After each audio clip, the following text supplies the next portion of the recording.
ভাই লাশ বহন করানোর সময় গাড়িতে এরকম কম বেশি হয়। একটা গাড়ি নিয়ে আপনার একটা গোলক ধাঁধার মধ্যে পড়ে যাওয়াটা যে কতটা বিপজ্জনক এটা একজন গাড়ি চালক ছাড়া অন্য কেউ বুঝবে। তো মতলব ফেরিঘাট যাওয়ার সময় এই রাস্তাটা এই মধ্যে ভেজালটা লাগে।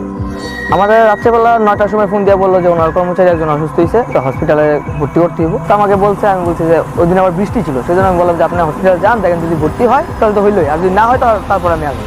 এটা এই ঘটনা ছিল রাতের 9টা সাড়ে 9টার সময়। তো আমার উনি 11টা 23 মেবি আমার ফোন দিয়েছিল, ঘড়ির টাইমটা একদম মনে আছে, ঠিক আছে। 11টা 23 বাজে তখন আমার ফোন দিয়ে বলতে যে ভাইয়া আমার কর্মচারীটা তো ঠিক আছে, তার লক্ষ্মীপুর নিয়ে যেতে। তো এত বৃষ্টি, অনেক কষ্ট করে এখান থেকে বিচারি যায় গেছি, বৃষ্টি তো থামে না, পুরো রাস্তায় বৃষ্টি হয়েছে, যতক্ষণ গাড়ি চালাচ্ছি ততক্ষণ বৃষ্টি ছিল।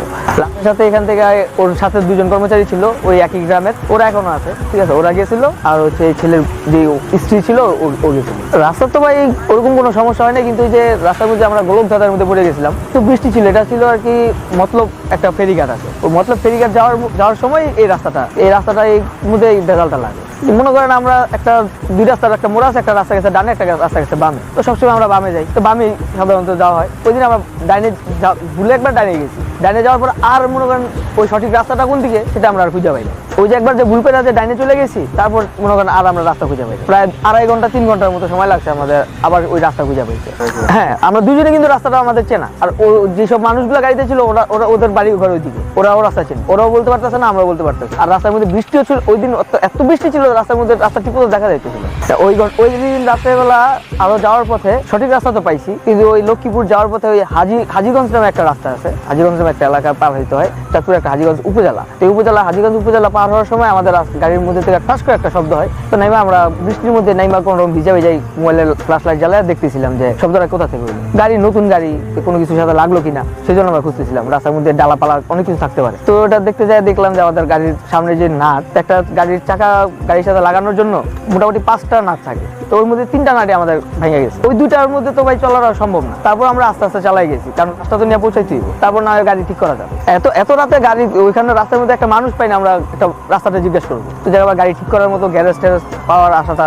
তো আমরা খুব আস্তে আস্তে গাড়ি চালাই গেছি, এবং কি রাস্তার মধ্যে একটা চাকাও আমাদের ব্লাস্ট হয়, যেই চাকার নাট ভাঙছে ওটার বিপরীত পাশে পেছনের চাকার ব্লাস্ট হয় আমাদের। তার পরবর্তীতে যখন জানতে পারছি যে অপমৃত্যুল্লাহ, তখন অনেকেই আমাকে বলছে যে এরকম লাশ ভিজাই তোমার এরকম সমস্যা হয়েছে। তা আমি এটা বিশ্বাস করে নিচ্ছি, কারণ এর আগে পরে অন্যান্য গুলা পরিবহনের সময় আমাদের এরকম হয়নি। চাকা ব্লাস্ট হওয়ার পরে যে আমাদের যে একটা করে স্পেয়ার চাকা থাকে, ওইটা লাগাই আমরা ওই গন্তব্য স্থানে পৌঁছাই। তারপর আমাদের আর রাস্তার মধ্যে কোনো জায়গায় আমরা থামি না। যখন মুন্সিগঞ্জে ব্যাক করি তখন একবার শুধু থামছিলাম আমাদের ব্লাস্ট হওয়া চাকাটা ঠিক করা যায় কিনা ওটা দেখার জন্য। তো ওনারা বললো যে ঠিক করা যাবে না, তো নতুন একটা টায়ার কিনতে হলে আমাদের ঢাকায় আসতে হবে আলটিমেটলি। তো আমরা আস্তে আস্তে করে ঢাকা চলে আসছি, আমাদের রাস্তার মধ্যে কোনো সমস্যা নেই। হ্যাঁ, ওই জায়গার যে মানুষজন ছিল, জনগণ ছিল, সবাই আত্মীয় স্বজন যারা ছিল, কয়েকজনে আপত্তি করছে যে তা আমরা ডাইরেক্ট সরাসরি থানায় নিয়ে যাই, কিন্তু আমাদের হচ্ছে যে থানায় নিয়ে গেলে আমাদের গাড়ি সহ বসা থাকবে। তো সেই জন্য আমরা ওনাদের কোন রকম বুঝাইছি যে ওনাদের বাড়িতে একটা ব্যান গাড়িতে নামাই দিই, তো ওই ব্যান গাড়িতে করে ওনারা থানায় নিয়ে যায়।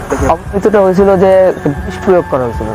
হ্যাঁ, এটা একটা মার্ডার ছিল, আর পরবর্তীতে ওই ছেলের স্ত্রীকে আটক করা হয়, সে সম্ভবত এখনো জেলে, কারণ সে তার স্ত্রীর সাথেই ছিল, স্ত্রীর সাথে এখানে একা থাকতো, আর তার পরিবার থাকতো এখানে।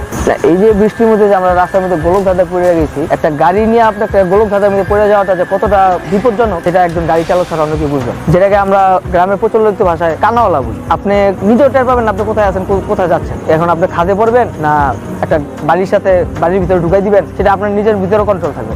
হ্যাঁ, আমাদের জন্য খুব পরিচিত একটা নিয়মিত আমাদের যাওয়া আসা ওই গোলক ধাঁধার মধ্যে পড়ে গেছি। এগুলোর আমার কোনো ধারণাই ছিল না, কিন্তু ওই দিন হওয়ার পরে তখন আমার সাথে যে ড্রাইভার ছিল ও বারবার বলতেছিল যে ভাই বহন করানোর সময় গাড়িতে এরকম কম বেশি হয়। তারপর ওই জায়গায় আমরা ওই জায়গা থেকে মুন্সিগঞ্জে আসার পর আর কি কয়েকজনেই বলছে যে যেহেতু ওই জায়গায় মামলা ঠামলা হয়েছে, জায়গায় একটা যায় ঝামেলা হইব, দেখিস এই কারণে তোর সাথে এরকম হয়েছে। তো তারপর আমি এটা বিশ্বাস করছি, কারণ এর আগে পরেও আমি বহুত লাশ নিছি, ঠিক আছে, ওগুলো পোস্টমর্টম করানো ছিল, গোসল করানো ছিল, কোনো সমস্যা নেই। হ্যাঁ, ওগুলো হইতে পারে, যেহেতু না হয় তাহলে তার পোস্টমর্টম, তো ওই কাজগুলোর একটা সুরাহা হয়েছে, পুলিশ পর্যন্ত পৌঁছাইছে। আর এই কাজটা তো সম্পূর্ণ গোপন ছিল, সেই জন্য আমি এটা সম্পূর্ণভাবে বিশ্বাস করছি যে হ্যাঁ, এরকম একটা গোপনে আমি পরিবহনে সাহায্য করছি আমার অজান্তে, এটা আমার সাথে এরকম সেজন্য হইতেই পারে।